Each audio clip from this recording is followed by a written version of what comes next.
قرآن اس زمانے میں نازل ہوا ہے جب علم کا وجود زیادہ نہیں تھا لوگوں کے پاس، اتنا کہ کوئی اکا دکا لکھنا جانتا تھا. اور کس پر نازل ہوا یہ بھی آپ کے ذہن میں ہونا چاہیے. دو چیزیں دماغ میں رکھیں، اس کے بعد پھر میں قرآن کی آیتیں پڑھتا ہوں. ایک ماحول ایسا ہے، سائنس کا وجود نہیں، علم کا وجود نہیں، علم نام کی چیز ہی نہیں تھی لوگوں کے پاس.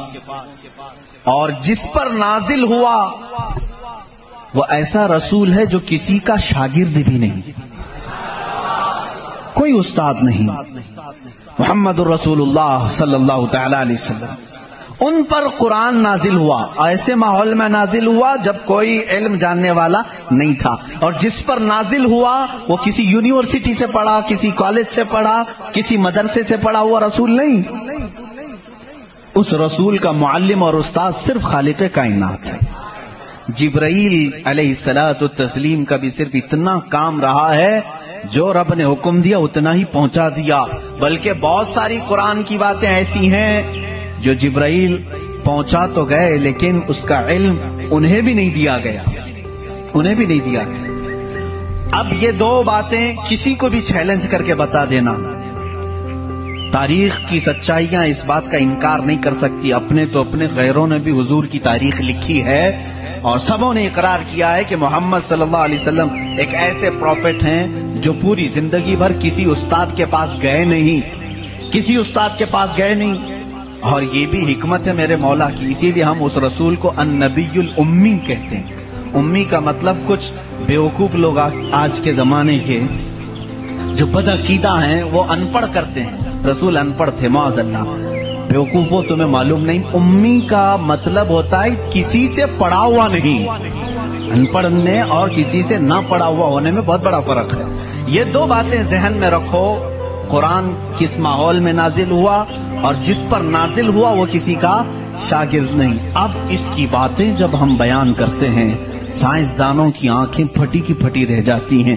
وہ قرآن بیان کر رہا ہے ان فی خلق السماوات والارض لآیات لأولی الالباب، بے شک یہ زمین کی پیدائش میں، آسمانوں کی پیدائش میں بڑی میری نشانیاں ہیں.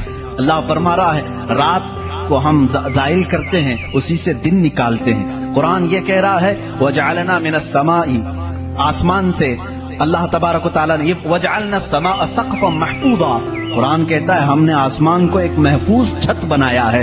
قرآن یہ کہہ رہا ہے آسمان اور زمین ملے ہوئے تھے، ہم نے دونوں کو پھاڑ کر کے الگ کر دیا اور دونوں کے منہ کھول دیا.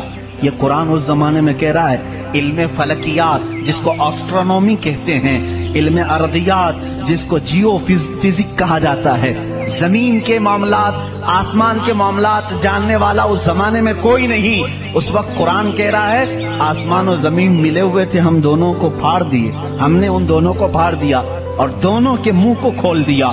اب کا سائنس کہتا ہے زمین و آسمان کو دیکھنے کے بعد ایسا لگتا ہے کہ یہ گیلیکسی میں ملا ہوا ایک سیارہ تھا اور یہ پھر زمانے کے بدلتے بدلتے آسمان الگ ہو گیا، زمین الگ ہو گئی. اب کا سائنس یہ کہتا ہے. اور پھر یہ بند نہیں ہے جیسے ہماری چھت بند ہے، اوپر سے پانی ڈالو تو نیچے کچھ نہیں آئے گا، نیچے کے فرشی بھی بند ہے، نیچے زمین سے کوئی چیز یہاں مسجد میں نہیں نکلے گی.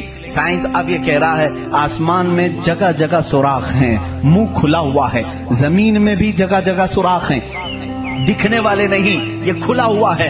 اس کا مطلب میں بھی سمجھ نہیں پایا تھا، آسمان کھلا ہوا ہے، زمین کھلا ہوا، منہ کھلا ہوا ہے، کیا مطلب؟